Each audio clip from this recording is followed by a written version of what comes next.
मेरा नाम सुधा है। मैं हमेशा से गंभीर मिजाज की लड़की नहीं हूँ। शायद वक्त से पहले मैं बड़ी हो गई थी। हम दो बहन भाई थे। मेरा भाई मुझसे 10 साल बड़ा था। और माँ बाप, वो तो जैसे मुझे याद भी नहीं। मैं बहुत छोटी थी जब वो दोनों एक हादसे में चल बसे। माँ की गोद, बाप की छाँव मैंने सिर्फ तस्वीरों में देखी। मुझे याद है उन दिनों मुझे अक्सर डर लगता था। सन्नाटा, खामोश दीवारें और दिल में अजीब सी कश्मकश। लेकिन मेरे भाई ने मुझे कभी अकेलापन महसूस नहीं होने दिया। भैया मेरे लिए सिर्फ भैया नहीं, माँ बाप दोनों बन गए। वो खुद कब अभी जवानी की दहलीज पर थे, लेकिन मेरा हाथ ऐसे थामा कि कभी उसमें कोई कमी आने नहीं दी। सुबह मुझे स्कूल छोड़ने जाते, रात को सोने से पहले कहानी सुनाते। जब मुझे चोट लगती तो वही मरहम लगाते। मेरी जिंदगी में थोड़ा सुकून तब आया जब मेरे भाई की शादी हुई। मैंने कभी नहीं सोचा था कि कोई और औरत भी मुझे माँ जैसा प्यार दे सकती है। लेकिन मेरी भाभी ने ये साबित कर दिया कि खून के रिश्ते ही सब कुछ नहीं होते। कुछ रिश्ते दिल से निभाए जाते हैं। शादी के पहले दिन ही मेरे भैया ने भाभी से कहा, सुधा, मेरी सबसे बड़ी जिम्मेदारी है, इसे कभी ये महसूस नहीं होने देना कि तुम इसकी भाभी हो। माँ बनकर इसके साथ जीना। और भाभी ने सच में ये वादा निभाया। मैंने उनकी आंखों में कभी भी परायापन नहीं देखा। वो मेरे बाल ठीक करती तो इतनी नरमी से जैसे वाकई मेरी माँ हो। बीमार हो जाती तो रात भर जागती। मेरे कपड़े, मेरी पसंद, मेरी हर छोटी खुशी का वो खास ख्याल रखती थी। हम एक छोटे से घर में रहते थे। किचन से भाभी की हंसी की आवाज आती तो दिल को सुकून मिलता। भैया अक्सर ऑफिस से आकर थक कर बैठ जाते, लेकिन जैसे ही मुझे देखते चेहरे पर मुस्कुराहट आ जाती। एक दिन मैंने भाभी से पूछा, भाभी, अगर मेरी माँ जिंदा होती तो कैसी होती? वो मुझे सीने से लगाकर बोली, शायद उससे भी ज्यादा चाहने वाली। लेकिन मैं इतनी खुशकिस्मत हूँ कि भगवान ने मुझे ही वो मुकाम दे दिया है। ये सुनकर मेरे दिल में उनके लिए अजीब सी मोहब्बत घर कर गई। भाभी की बातों में मिठास थी, जो वक्त के साथ मेरे जख्मों पर मरहम बन गई। हर रविवार हमारा दिन खास होता। भैया मुझे पार्क ले जाते और भाभी मेरे लिए मूंगफली वाली चटनी, आलू वाले पराठे और दही बड़े तैयार करती। हम सब घास पर बैठकर हंसते, खाते और जी भर के खुशहाल लम्हे चुराते। एक बार भैया ने भाभी से कहा, जब सुधा हंसती है तो लगता है सारी दुनिया खुश हो गई है। भाभी हंसते हुए बोली, भगवान इसे हमेशा हंसता हुआ रखे। हम दोनों इसकी खुशियों के लिए ही तो जीते हैं। भाभी अक्सर मेरे साथ बैठकर मेरे सपने सुनती। सुधा, तुम क्या बनना चाहती हो? मैं कहती, मैं कुछ बड़ा बनना चाहती हूँ, अपने पैरों पर खड़ी होकर बिना किसी के सहारे जीने वाली। वो मुस्कुराकर कहती, तो फिर मैं प्रार्थना करूंगी कि तुम्हें ऐसा नसीब मिले कि कभी भी झुकना ना पड़े। मेरा बचपन कुछ लम्हों में ही नरमी से संवर गया। मेरे घर में प्यार का एक खास माहौल था। भाभी हर छोटे मौके पर मेरे लिए गिफ्ट जरूर लाती। जन्मदिन पर भैया हमेशा खुद मेरे लिए केक लाते। वो जानते थे कि मैं उन चीजों का इंतजार करती हूँ। कभी कभी रात को मैं जागती तो देखती भैया और भाभी मेरे कंबल को सीधा कर रहे होते। वो मेरे लिए सब कुछ थे, एक पूरा परिवार। ये सब कहते हुए भी मेरी आंखें भीगने लगती हैं। जिंदगी के बहुत से दिन शायद कभी वापस नहीं आएंगे, लेकिन उनकी खुशबू अभी भी मेरी आत्मा में बसी है।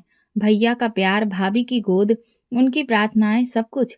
मेरी जिंदगी एक सामान्य और सुरक्षित रफ्तार से चल रही थी, जैसे कोई कहानी जिसके पन्ने धीरे धीरे पलट रहे हों। पढ़ाई पूरी होते ही सब कुछ बदलने लगा। वही घर, वही लोग, मगर बातों का रुख अब मेरे भविष्य की तरफ होने लगा था। भाभी अक्सर मेरी फाइलें, डिग्री और सर्टिफिकेट्स देखते हुए मुस्कुराती। सुधा, तुमने पढ़ाई में वाकई बहुत मेहनत की है। मैं सिर झुकाकर कहती, ये तो आप दोनों का साथ था, वरना अकेले क्या होता। मगर उस दिन कुछ अलग था।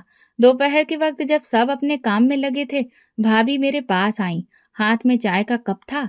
वो मेरे पास बैठी और बोली, सुधा, तुम्हारी पढ़ाई पूरी हो गई है।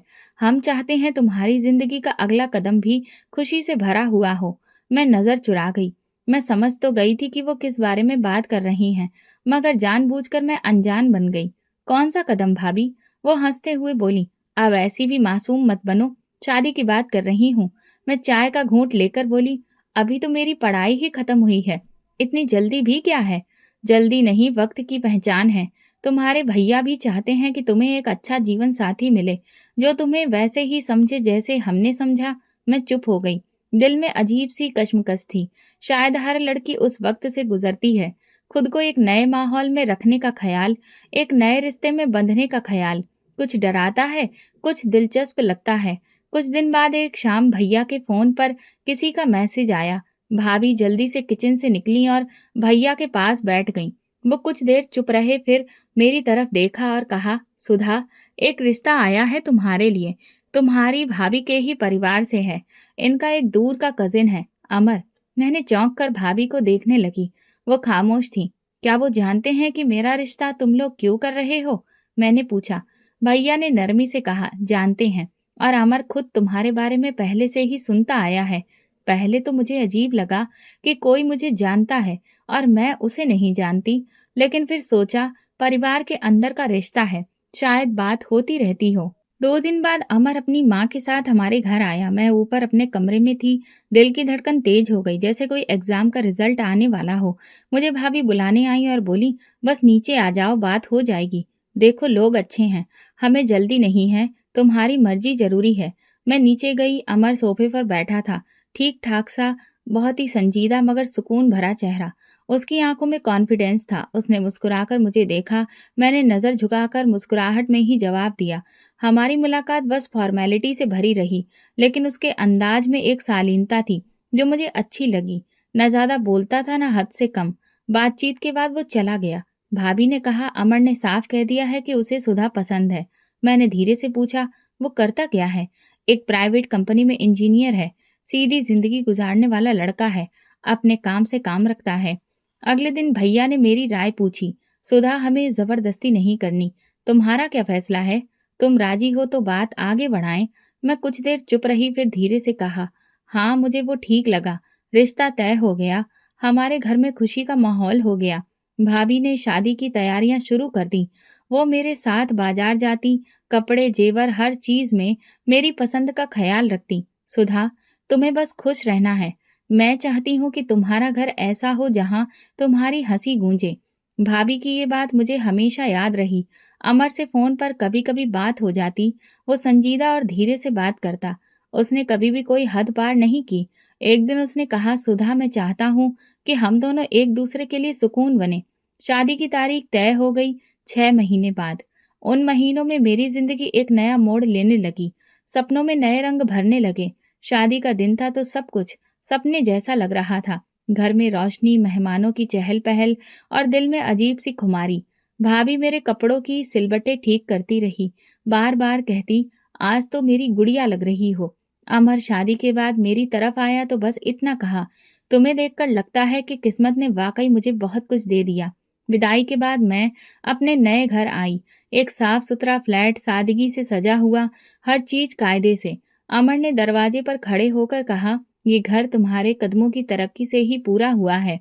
अगले दिन हमारी पहली सुबह साथ में थी। मैंने नाश्ता बनाने की जिद की।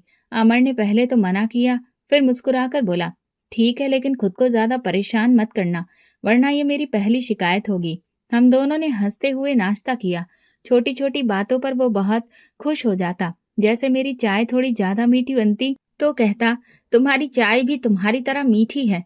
हनीमून के लिए हम लोग शिमला गए, उसके बाद लद्दाख, और वहां तो जैसे सपनों की वादियों में ही वक्त गुजर गया। मैंने पहली बार बर्फ को छुआ और अमर की बाहों में वो लम्हे जैसे थम गए। एक दिन हम बहुत खूबसूरत जगह पर खड़े थे।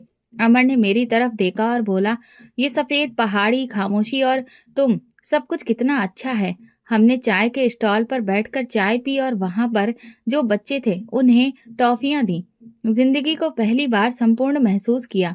अमर के साथ हर लम्हा नया था। वो छोटी छोटी बातों का ख्याल रखता। जैसे जब मैं नींद में बातें करती तो सुबह पूछता, रात को तुमने कहा था कि तुम्हें आइसक्रीम चाहिए, चलो आज चलते हैं। हनीमून से वापसी पर जिंदगी ने एक नई रफ्तार पकड़ ली।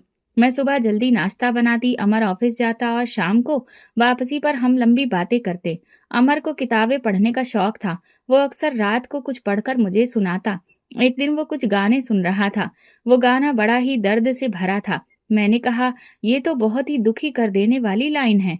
उसने तुरंत कहा, बस याद रखना, अगर कभी तुम्हें दुख दिया तो मैं वो पहला इंसान होऊंगा जो तुम्हारा दिल हल्का करेगा। इसी दौरान भैया और भाभी दुबई शिफ्ट होने का फैसला कर चुके थे। भैया की कंपनी ने वहां पर एक ब्रांच खोली थी और उन्हें वहां सुपरवाइजरी का पद मिला था। शाम को भैया ने कॉल किया, सुधा, हम तुम्हें बहुत याद करेंगे, लेकिन हमें सुकून है कि तुम अमर के साथ हो। भाभी ने भी अलग से बात की, मुझे खुशी है कि तुमने अपने घर को अपना लिया है।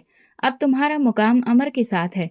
मैंने दिल ही दिल में प्रार्थना की कि जैसे उन्होंने मेरे लिए सब कुछ किया, वैसे ही भगवान उनके लिए भी सब कुछ आसान कर दे। भैया के जाने के बाद घर में कुछ खाली सा लगने लगा, लेकिन अमर ने वो कमी भरने में देर नहीं की।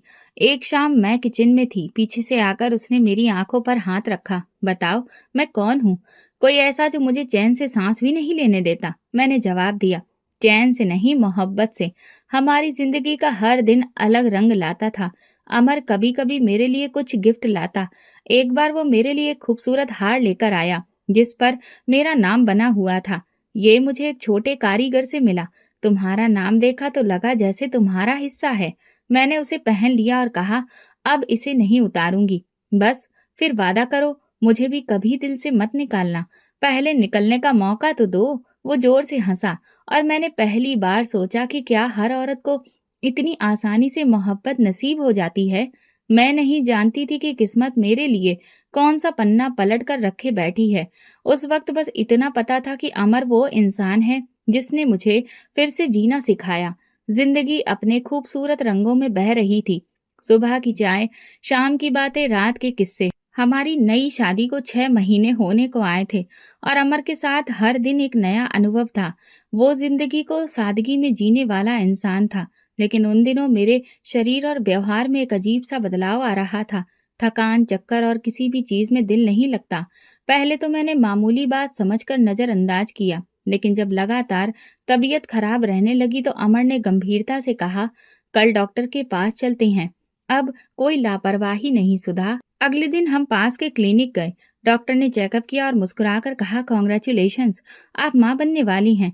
मैंने पहले डॉक्टर को देखा, फिर अमर की तरफ। मुझे कुछ देर समझ में नहीं आया।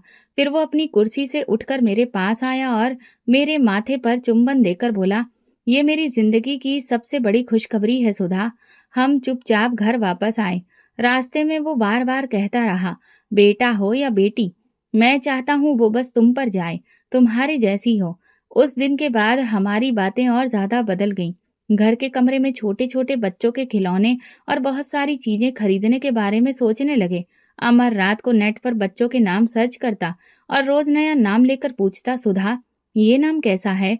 मैं हंसती, पहले देख तो लो कि लड़का है या लड़की। नहीं, वो कहता, मैं चाहता हूँ बेटी हो। मेरी छोटी सी गुड़िया। 9 महीने जैसे पलक झपकते ही गुजर गए। अमर हर चेकअप पर मेरे साथ जाता, मेरी हर उलझन को समझकर सुलझाता। उसने मेरे लिए एक डायरी बनाई थी, जिसमें हर हफ्ते मेरे जज्बात और उसकी बातें लिखी होती थी। एक दिन उसने कहा, मैं चाहता हूँ जब हमारी बेटी बड़ी हो, ये डायरी उसे दूं, ताकि वो जान सके कि हम उसका कितना इंतजार कर रहे थे। फिर वो दिन आया जब मुझे लेबर पेन शुरू हुआ। वो मुझे अस्पताल ले गया। मुझे ठीक से होश नहीं था, लेकिन अमर की आवाज सुनाई देती रही, सब ठीक हो जाएगा, मैं यहीं हूँ। कई घंटे बाद मैंने एक नर्स की आवाज सुनी, कॉन्ग्रेचुलेशंस, बेटी हुई है। मेरे होठों पर हल्की सी मुस्कुराहट आई। मैंने आंखें बंद कर ली। मुझे होश आया तो कमरे में भाभी की वीडियो कॉल दुबई से चल रही थी। मैंने नर्स से पूछा, अमर कहाँ है? उसे मेरी बेटी को गोद में लेना था सबसे पहले। नर्स ने नजर चुराई। मैंने बार बार पूछा, मगर कोई जवाब नहीं मिला। दिल में घबराहट बढ़ने लगी। कुछ ही पल बाद भैया की कॉल आई। उनके शब्द मेरे दिमाग में गूंजे, सुधा, अमर का एक्सीडेंट हो गया है, अस्पताल से घर जाते हुए। और वो नहीं रहा। मेरे हाथ से फोन गिर गया। मेरी दुनिया जैसे रुक गई। सांस लेना मैं भूल चुकी थी। मैं माँ बनी थी और उसी दिन विधवा भी। मैं बेड पर पड़ी थी, लेकिन जैसे शरीर में जान नहीं रही। बेटी पास में थी, मगर आंखें दरवाजे पर थीं। शायद कोई कह दे कि गलतफहमी हुई है, अमर जिंदा है। मुझे तुरंत डिस्चार्ज मिल गया, क्योंकि मुझे हर हाल में घर पहुंचना था। अमर को आखिरी बार देखना था। मुझे अमर के बिना घर लाया गया, वही घर जो उसने मोहब्बत से बसाया था। वो भी अब बोझ सा लगने लगा था। घर में कयामत का मंजर था। उसकी बहनें, माँ और मोहल्ले वाले दहाड़े मार मार कर रो रहे थे, और अमर कफन में चेहरा लपेटे शांत पड़ा था। मेरा दिल बंद होने लगा, कदम डगमगा गए। मैंने अपनी बेटी को सीने से लगाया। मेरा शरीर बेजान सा था। कुछ समझ में नहीं आ रहा था कि अपने जज्बात का इजहार कैसे करूं। अमर की आखिरी विदाई की तैयारी पूरी हुई, लेकिन मेरी जिंदगी अधूरी हो गई। मैंने बेटी को सीने से लगाया और बस इतना कहा, अब तुम ही मेरे जीने का मकसद हो।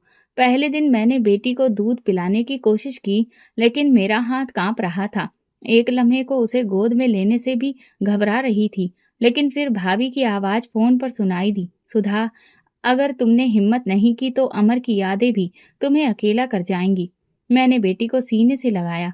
वो छोटा सा जिस्म मेरे दिल की धड़कन से जुड़ गया। उसकी सांसें, उसकी नन्ही उंगलियां मुझे जिंदा रहने की वजह देने लगी। भैया और भाभी के पहुंचने में 2 दिन लगे। जैसे ही वे घर आए, माहौल थोड़ा बदल गया। भैया ने दरवाजे पर कदम रखा तो एक लम्हे को रुक गए।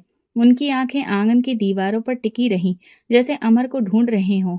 भाभी मेरी तरफ बढ़ी, मुझे गले लगाया। मैं बेसुध खड़ी थी, न रोई न कुछ कहा। बेटी को उनकी गोद में दिया तो भाभी ने उसे खूब प्यार किया। ये तो बिल्कुल अमर के जैसी है, बिल्कुल वैसी ही आंखें। भैया बैठक में चुपचाप बैठे थे, एक शब्द नहीं बोले। खाने के बाद जब सब चुपचाप हो गए तो वो कमरे में आए। सुधा, तुम्हें यहाँ इस हाल में देखकर तकलीफ होती है, दुबई चलो, वहां हम सब हैं, तुम अकेली नहीं रहोगी। मैं नजरें झुकाकर बोली, अकेली तो अब मैं हूं नहीं, ये मेरे पति की बेटी है, मैं इसके साथ हूँ। भैया ने मेज पर रखा पानी का गिलास उठाया, 2 घूंट पिए, धीरे से बोले, यहाँ तुम्हारे लिए कोई सहारा नहीं, कम से कम वहां हमें सुकून होगा कि तुम सुरक्षित हो। ये घर अमर का है, मैं इसके साए में जीना चाहती हूँ। भैया, वो दरवाजा, वो बेड, वो कुर्सी जहाँ वो बैठकर अखबार पढ़ता था, ये सब छोड़कर कैसे चली जाऊं। भाभी दरवाजे पर खड़ी थी, सुन रही थी। आगे बढ़कर बोली, सुधा, हम तुम्हें इस दुख में नहीं छोड़ सकते।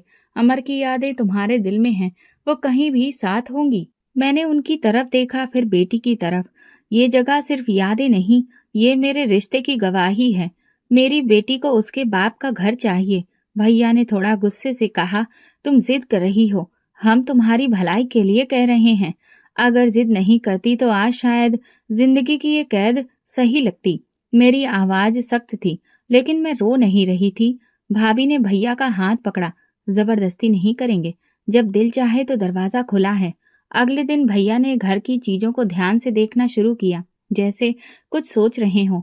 दोपहर में मुझे बुलाया, मैंने तुम्हारे लिए कुछ पैसे जमा किए हैं, अगर कभी किसी चीज की जरूरत हो तो झिझकना मत। भैया, मुझे पैसे नहीं चाहिए, आपका भरोसा चाहिए। भाभी पास में बैठी कुछ देर चुप रही, फिर बोली, एक राय दूं? हाँ, थोड़ा सा खुद को व्यस्त रखो, कुछ वक्त अपने लिए भी निकालो। जिंदगी थम गई है मगर तुम्हें नहीं रुकना चाहिए। शाम को दोनों वापस जाने की तैयारी करने लगे। भैया ने अपना बैग बंद करते हुए कहा, ये फैसला तुम्हारा है, हम प्रार्थना करते हैं कि तुम बस ठीक रहो।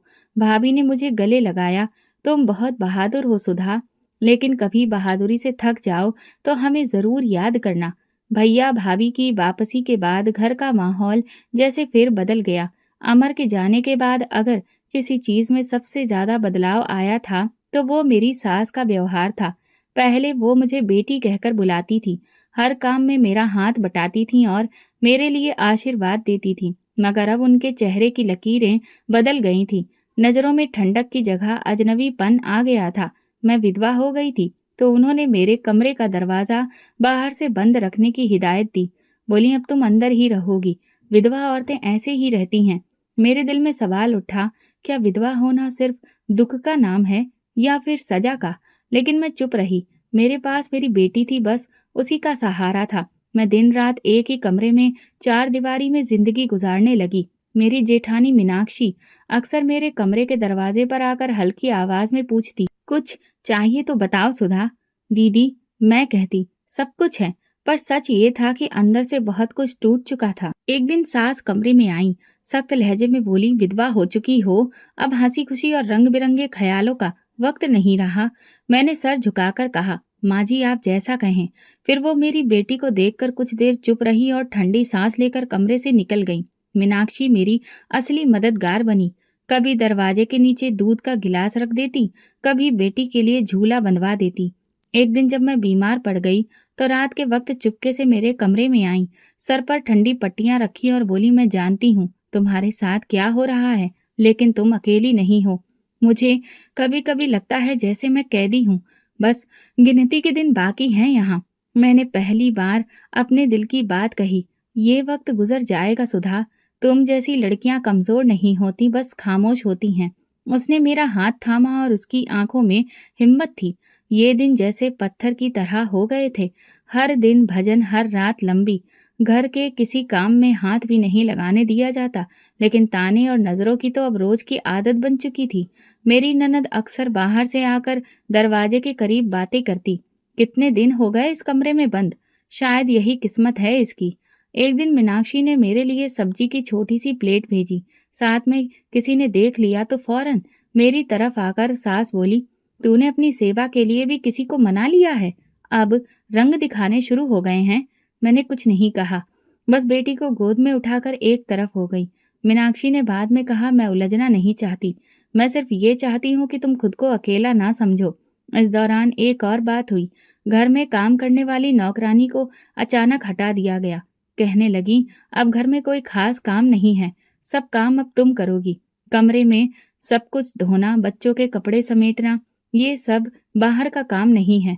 मैंने अपनी बेटी को झूले में लिटाया और चुपचाप काम में लग गई। शरीर थक जाता, लेकिन जुबान से कभी शिकायत नहीं की। मीनाक्षी ने एक दिन मुझसे कहा, तुम हर बात बर्दाश्त कर लेती हो, ये तुम्हारी खूबी भी है और कमजोरी भी। मैंने कहा, दीदी मैं अब किसी जंग में शामिल नहीं होना चाहती, मेरे लिए बस मेरी बेटी ही काफी है।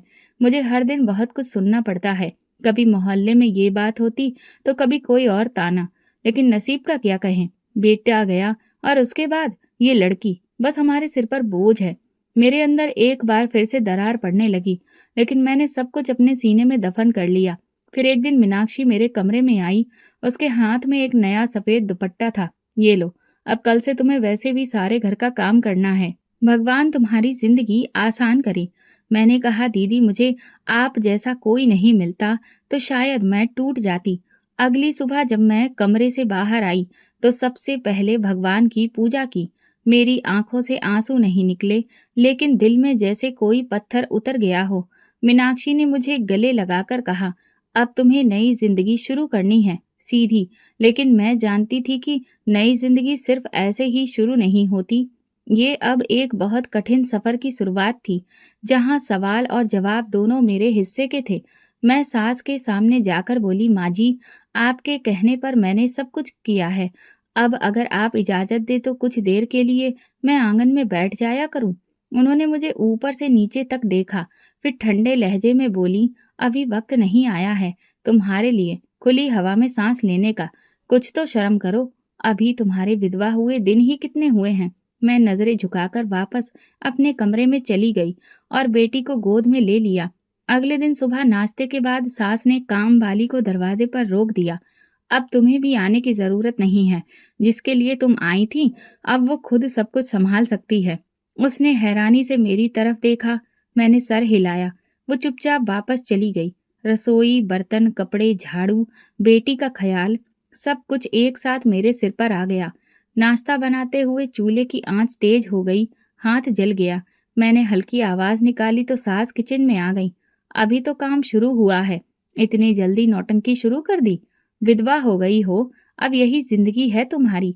मीनाक्षी जो किचन के दरवाजे पर खड़ी थी तुरंत आगे बढ़ी। माँ जी, इसका हाथ जल गया है, थोड़ा तो ख्याल करिए।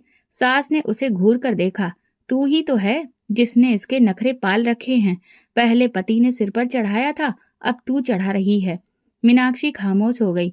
उसने मेरे जख्म पर पानी डाला, पट्टी बांधी और फिर मैं चुपचाप काम में लग गई। अगले दिन मीनाक्षी ने कहा, सुधा, मैं चाहती हूँ कि तुम कुछ रंग बिरंगे कपड़े पहनो, इससे तुम्हारा दिल बहलेगा। अब तो तुम्हें विधवा हुए काफी दिन बीत गए हैं। मैंने अलमारी से हल्के गुलाबी रंग का एक सूट निकाला, प्रेस किया और पहन लिया। जैसे ही आंगन में निकली, ननद बैठक में बैठी थी। एक दूसरे के कान में कुछ कहा और दोनों हंसने लगीं। यही दिन रह गए थे देखने को। अब तक तो बड़ी सीधी सादी घूमती थी, आज देखो रंगीन कपड़े पहन लिए। वाह भाभी! मैं कुछ कहने ही वाली थी कि सास अंदर आ गई। मेरी तरफ देखकर गुस्से से बोली, क्या यही दिन दिखाने के लिए इतने दिनों का इंतजार किया? सफेद रंग के कपड़ों के दिन गए तो फैशन याद आ गया। माँ जी, ये कोई शौकीनिया कपड़े नहीं हैं। मीनाक्षी दीदी ने ही कहा था कि, तो क्या, अब इस घर में वही फैसला करेगी। मैं जिंदा हूँ अभी और जब तक मैं हूँ इस घर में, विधवा के रंग सफ़ेद के सिवा और कुछ नहीं होगा। मैंने सूट उतारा, दोबारा सफ़ेद कपड़े पहने और खुद को शीशे में देखा।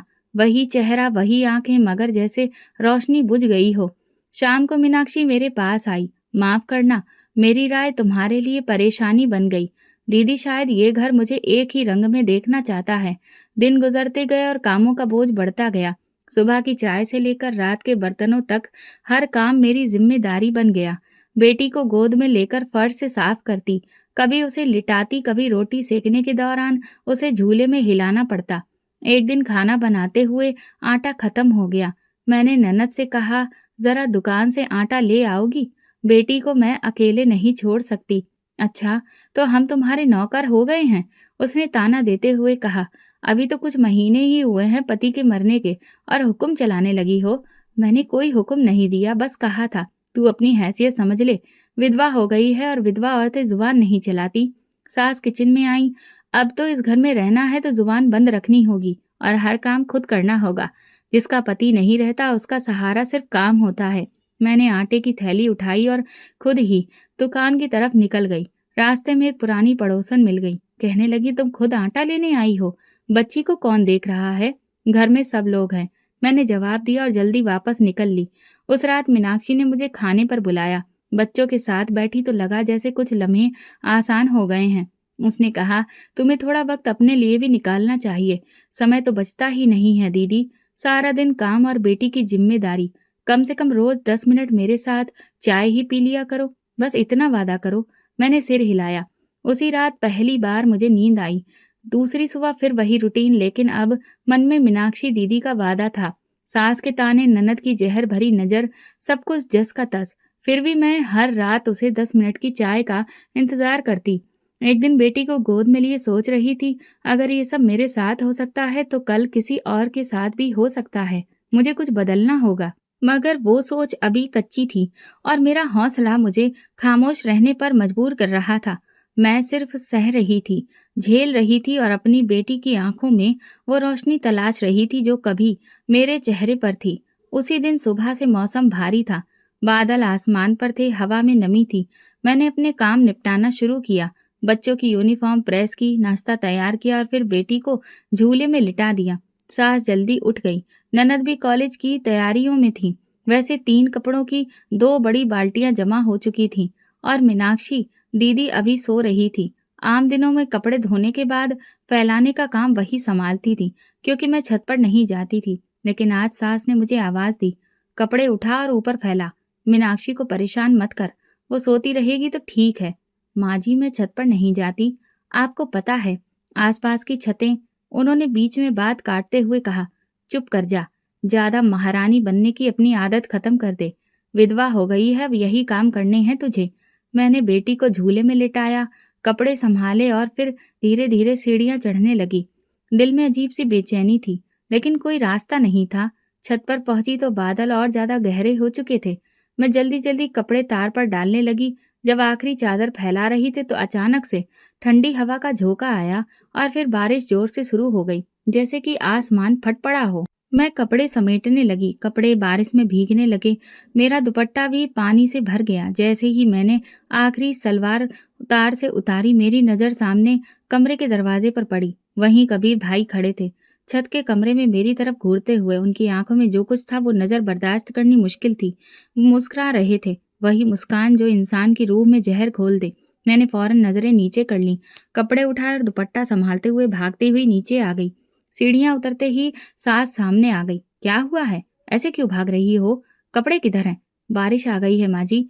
और मैं रुक गई। फिर हिम्मत करके कहा, कबीर भाई वो ऊपर थे, मुझे अजीब नजरों से देख रहे थे। मेरी नज़र कमरे से निकल आई। मीनाक्षी दीदी भी आ चुकी थी। मेरी बात सुनकर मीनाक्षी दीदी की आंखों में हैरत आई, लेकिन सास का चेहरा सुर्ख हो गया। क्या बकवास कर रही है? मेरे बेटे पर इल्जाम लगा रही है? अम्मा, मैं झूठ नहीं बोल रही। वो मेरी तरफ ऐसे देख रहे थे जैसे। खामोश। सास ने मेरे मुंह पर जोर से चांटा मारा। बदकिरदार कहीं की, अपने पति अमर के मरने के बाद अब मेरी जवान औलाद पर नजरें डाल रही है। शर्म नहीं आई? मैं पीछे हटी, लेकिन नंदों ने घेर लिया। यही रह गया था, पहले हमारे भाई को खा गई, अब दूसरे पर नजर डाल रही है। ये सब तुम्हारा ड्रामा है। बारिश में सफ़ेद कपड़े पहनकर गई और फिर इल्ज़ाम लगा दिया। खुद कुछ करने गई थी या फिर शायद। मैंने नज़रें झुका ली। आंसू बह रहे थे मगर ज़ुबान पर अब भी सच था। मैंने कुछ गलत नहीं किया, तो अब हमें गलत साबित करेगी? सास ने बालों से पकड़कर मुझे ज़मीन पर गिरा दिया। निकाल बाहर ये कपड़े, दुपट्टा संभाल और शराफत से रहना सीख ले। मीनाक्षी ने बीच बचाव की कोशिश की। माँ जी बस करिए, बेटी भी देख रही है। यही तो खतरा है, कहीं इस बच्ची को भी अपने जैसा ना बना दे। मैंने खुद को समेटा, कपड़े संभाले और खामोशी से कमरे में वापस आ गई। बेटी अभी भी झूले में थी।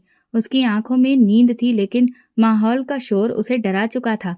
मैंने उसे सीने से लगाया और एक ही बात खुद से कही, अब जो भी सहना है तेरे लिए सहना है।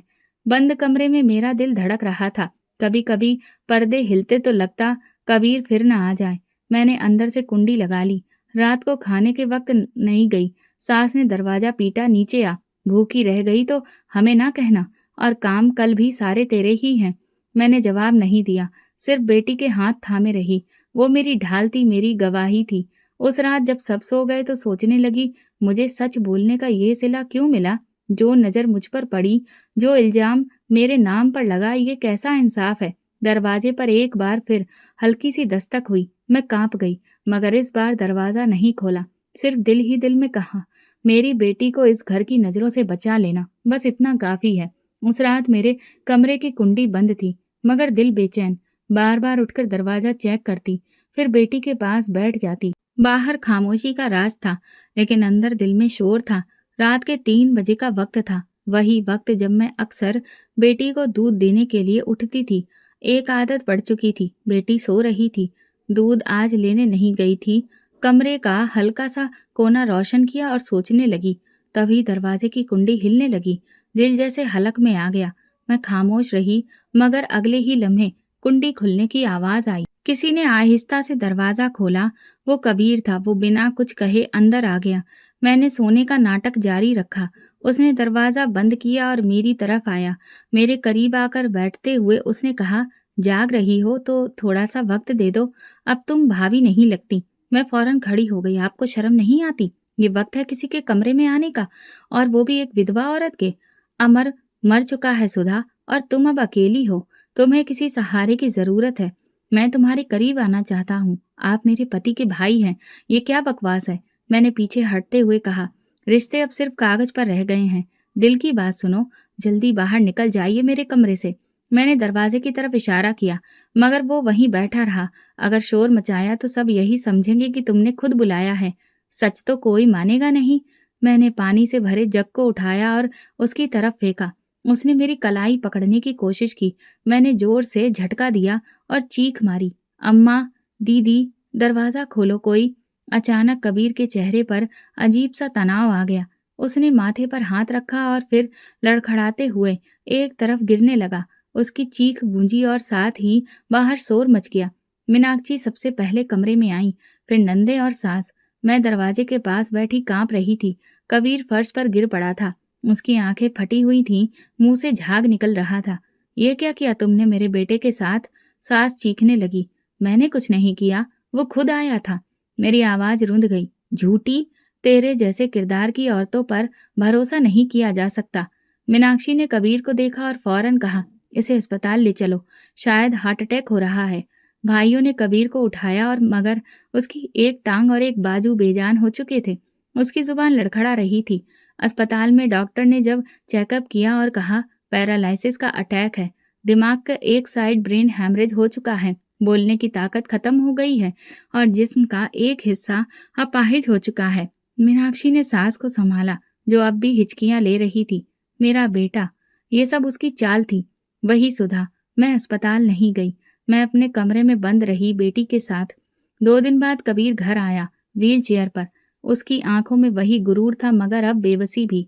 उसकी जुबान से सिर्फ एक ही बात निकली, मैंने गलती की। कमरे में सब खामोश हो गए। मीनाक्षी ने नरमी से कहा, यह बात काफी है, सब कुछ साफ हो चुका है। मैं सामने नहीं गई, बस दीवार के पीछे से सुना। सच अपनी पहली झलक दिखा चुका था। जुल्म की जुबान बंद हो गई थी, मगर इल्जाम के निशान अभी भी बाकी थे। कबीर की व्हीलचेयर घर के दरवाजे से अंदर दाखिल हुई तो एक लम्हे को सारा घर जैसे खामोश हो गया। वो जो कभी छत पर खड़े होकर आवाजें लगाया करता था, अब नजरें झुकाए बैठा था। हाथों की हरकत खत्म, जुबान से चंद शब्द मुश्किल से निकल रहे थे। डॉक्टर की रिपोर्ट भी साथ में थी। सास ने लिफाफा हाथ में लेकर जल्दी से खोला, आंखों पर ऐनक चढ़ाई और लिखी लाइनें बुलंद आवाज में पढ़ने लगी। इसमें stroke, left side paralysis, limited speech function. और फिर अचानक खामोश हो गई। मीनाक्षी दीदी ने वही रिपोर्ट दोबारा पढ़ी और ठंडी सांस भरी। ये तो लंबा मामला लग रहा है, पूरी रिकवरी का चांस भी कम है। कमरे में बैठे बाकी सब खामोश थे, कोई कुछ बोलने को तैयार नहीं था। मैं अपने कमरे के कोने में बेटी को गोद में लिए सब कुछ सुन रही थी। मेरी आंखें बंद थी, लेकिन दिल के अंदर जैसे कुछ दोहराया जा रहा था। सच खुद बोलेगा, सच को अल्फाज की जरूरत नहीं होती। उसी रात मीनाक्षी मेरे पास आई, उसके चेहरे पर गहरी संजीदगी थी। दरवाजा आहिस्ता से बंद किया और कालीन पर बैठ गई। कुछ देर तक कुछ भी नहीं कहा, फिर धीरे से बोली, सुधा, मुझे तुमसे एक सच कहना है जो मैं बरसों से छुपाती आई हूँ। मैंने चौंक कर उसकी तरफ देखा। कबीर शुरू से ही ऐसा था। उसकी नज़रों में हमेशा बेचैनी, जरूरत से ज्यादा दिलचस्पी और नाजायज जरूरत रही है। मेरी शादी के फौरन बाद उसने एक बार मुझ पर भी हाथ डालने की कोशिश की थी। मेरी सांस जैसे रुक गई। फिर आपने कुछ कहा क्यों नहीं? माँ जी ने मना किया था, कहा था कि खानदान की इज्जत का सवाल है।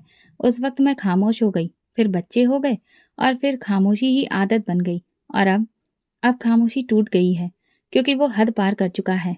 तुम पर हाथ उठाना, तुम्हारी इज्जत पर सवाल उठाना, ये मेरे लिए बर्दाश्त करना मुश्किल है। तो आप क्या करेंगी दीदी? मैं जा रही हूँ, अपने बच्चों को लेकर इस घर से जा रही हूँ, अब और नहीं। अगली सुबह जब मीनाक्षी ने सामान बांधना शुरू किया तो सास का चेहरा पीला पड़ गया। क्या कर रही हो? कहाँ जा रही हो? जिस बेटे को आपने हमेशा बचाया, उसकी वजह से आज ये दिन देखने पड़े। मैं और बर्दाश्त नहीं कर सकती। मगर कबीर बीमार है, अब तुम ही सहारा हो उसका। कबीर ने जब सुधा पर हाथ उठाया, तब किसका सहारा था? तब आपको ख्याल क्यों नहीं आया कि आपकी बहू भी किसी की बेटी है? सास ने नजरें झुका ली, हाथ जोड़कर कहा, बच्चों का सोच लो मीनाक्षी, मत जाओ। मैं बच्चों को लेकर जा रही हूँ, ताकि उन्हें एक बेहतर माहौल दे सकूं। मैं चाहती हूँ कि वे ये सब ना देखें कि औरत कब तक खामोश रहती है। मीनाक्षी के जाने के बाद घर सुनसान हो गया। कबीर व्हीलचेयर पर बैठा दरवाजे की तरफ देखता रहा। उसकी नजरें जैसे किसी का इंतजार कर रही हों, लेकिन कोई वापस ना आया। सास कुछ दिनों में बूढ़ी लगने लगी, बाल सफेद, चेहरा बेरौनक। कभी मेरे कमरे के बाहर खड़ी रहती, कभी मीनाक्षी को फोन करती, जो कभी नहीं उठाया गया। एक दिन वो मेरे पास आई, उनकी आवाज में पहली बार नरमी थी। सुधा, तूने जो कहा वो सच था। मैं मानती हूँ, मैंने तुझ पर जुल्म किया। अब मानने से क्या फर्क पड़ेगा माँ जी, वक्त निकल चुका है। बस एक बात कह दूं, जी, मैं रोज कबीर को तेरे दरवाजे के बाहर व्हील चेयर पर बिठा देती हूँ, शायद तू माफ कर दे। वो खामोशी से चली गई। उनकी पीठ झुकी हुई थी, जैसे वक्त के बोझ ने थका दिया हो। उस दिन के बाद सास की आंखों में अक्सर नमी दिखाई देती। कबीर अक्सर दरवाजे के पास बैठा रहता, आसपास खेलते बच्चों को देखता, लेकिन उनकी हंसी उस तक नहीं पहुंचती। कबीर व्हील चेयर पर बैठा रहता था और सास दरवाजे पर। हर आते जाते शख्स की आंखों में एक सवाल होता और जवाब वो खुद ही अपने अंदाज से दे देती। घर में अभी भी खामोशी थी, लेकिन अब वो खामोशी अंदर तक नहीं जाती थी। मैंने अपने कमरे की दीवारों से नजरें हटाना शुरू कर दी थी। मीनाक्षी भी जा चुकी थी और मैं जानती थी कि अगर मैं भी अब ना बदली तो मेरी बेटी भी इस माहौल में पलकर बड़ी होगी। मुझे वो नहीं चाहिए था, मुझे उसके लिए एक नया आगाज चाहिए था। एक दिन जब सास कमरे में आई तो उनके हाथ में पुराना एल्बम था। उन्होंने मेरे सामने रख दिया। ये अमर की तस्वीरें हैं, शायद तुम रखना चाहो। मैंने एल्बम खोला। हर तस्वीर एक दास्तान थी। अमर के हंसते चेहरे, उसकी बाहें, उसकी बातें, सब जिंदा हो गए। मैंने तस्वीर के किनारे पर लिखी लाइन पढ़ी, सुधा के साथ हर दिन मैं खुशी है। मेरी आंखें भीग गईं, मगर दिल में दर्द नहीं था। मैंने सास की तरफ देखा। तस्वीरें रखने का मतलब माफ करना नहीं होता, मैं जानती हूँ, मगर चाहती हूँ कि शायद एक दिन तुम नरम हो जाओ। माँ जी, नरम होना और माफ कर देना दो अलग बातें हैं। दिल जिसने हाथ उठाया वो हाथ भूल सकता है, मगर वो लम्हा नहीं। तो तुम कहना क्या चाहती हो? मैं अपनी बेटी के हिस्से की जायदाद चाहती हूँ। अमर की बेटी है वो, उसका हक कोई नहीं छीन सकता। सास ने चौंक कर उसकी तरफ देखा। जायदाद? जी। अमर के हिस्से की चाहिए। मैं कानूनी रूप से उसकी वारिस हूँ और उसका हक बचा कर रखना चाहती हूँ। वो खामोश हो गई। अगले दिन भाई को फोन किया, कानूनी कार्रवाई शुरू हुई। कुछ पुराने कागजात निकाले गए, कुछ अदालत के चक्कर लगे, लेकिन आखिरकार मुझे अमर की जायदाद का कानूनी हिस्सा मिल गया। मैंने वो रकम संभाली, लेकिन अपने लिए नहीं, अपनी बेटी के लिए और उन औरतों के लिए जो खामोश होकर अंदर ही अंदर मर जाती हैं। मैंने करीबी इलाके में एक पुराना खाली मकान देखा।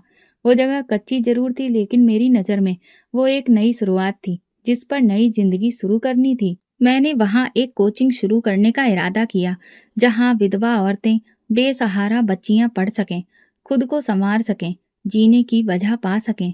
मैंने उस कोचिंग का नाम अमर कोचिंग सेंटर रखा। पहला दिन था। सिर्फ 3 बच्चियाँ, एक 7 साल की अनाथ बच्ची, एक विधवा औरत जिसका पति भी नशे की लत में दुनिया से जा चुका था, और एक लड़की जिसे सौतेली माँ ने घर से निकाल दिया था। मैंने उन सबको चाय पिलाई और कहा, ये कोचिंग तुम्हारी है। यहाँ सिर्फ पढ़ना नहीं, हौसला भी सिखाया जाएगा। वक्त गुजरता गया, कोचिंग बढ़ती गई। मैंने एक छोटा अनाथालय भी साथ में ही बना दिया। एक छोटा सा कमरा जहाँ बच्चे सोते, एक किचन जहाँ खाना बनता और एक लाइब्रेरी जहाँ कुछ पुरानी किताबें रख दी गईं। बेटी अब बड़ी हो रही थी। वो स्कूल जाने लगी थी और शाम को कोचिंग में मेरे साथ बच्चों को कहानियां सुनाती। एक दिन सास कोचिंग के दरवाजे पर आई। वो व्हीलचेयर में कबीर को लेकर आई और बाहर खड़ी हो गई। यही कोचिंग है, वो धीरे से बोली। सब कहते हैं यहाँ हौसला मिलता है, सुकून मिलता है। मैं दरवाजे पर आकर रुक गई। ये जगह उस हर इंसान के लिए है जिसका दिल साफ हो, जिसे कुछ सीखना हो, कुछ बदलना हो। कबीर की जुबान अब भी साथ नहीं देती थी, लेकिन आंखों से समझ आता है, जैसे कुछ कहना चाहता हो। शायद माफी, शायद पछतावा। माफी दिल से दी जाती है माँ जी। मेरा दिल अभी भी जख्मी है। वक्त मरहम है, लेकिन हर जख्म का निशान बाकी रहता है। तो कुछ ना कुछ तो दे दो। कबीर को माफी अगर मिलेगी तो मेरे जरिए नहीं, बल्कि उसके कर्मों के जरिए। मैं किसी को सजा या माफी देने की हकदार नहीं हूँ। मैंने दरवाजा बंद नहीं किया, लेकिन उनकी वापसी का भी इंतजार नहीं किया। बेटी मेरा हाथ पकड़कर अंदर ले गई। माँ जी, आज मैंने सबको इंग्लिश की पोयम सुनाई। सबने तालियां बजाई। मैंने बेटी को गले लगाया। बस यही काफी है मेरे लिए। तेरे पिता की रूह को यही सुकून देगा। अब मैं सच के साथ खड़ी थी, कमजोर नहीं, तन्हा नहीं, बल्कि एक नई जंग जीत कर, जिसने खुद को बचाकर दूसरों को पनाह देना सीख लिया था। हर रोज कोचिंग शुरू होने के कुछ देर पहले सास कबीर को व्हील चेयर पर दरवाजे के बाहर लाकर बिठा देती थी। कबीर की आंखें हर गुजरते शख्स को देखती, कुछ उसे नजरअंदाज करके गुजर जाते, कुछ ठिठक कर देखते और कुछ सिर्फ अफसोस से सिर हिलाकर आगे बढ़ जाते। एक दिन मोहल्ले के डॉक्टर साहब उसे देखकर रुक गए। सास ने उनके कदमों में आकर कहा, डॉक्टर साहब कुछ कीजिए मेरे बेटे के लिए, बहुत तकलीफ में है। डॉक्टर साहब ने कबीर को देखा और फिर धीरे से कहा, कभी किसी के साथ कुछ गलत करने की नीयत की थी शायद, इसीलिए अब हर पल वो बोझ बन गया है। दवा भी उन पर असर करती है जिनका दिल साफ हो। सास ने नजरें झुका ली और वापस पलट आईं। कोचिंग के बाहर लोगों की निगाहें, जो कभी कभार कबीर पर तरस खाती थीं, अब जैसे एक फैसला सुना रही थी।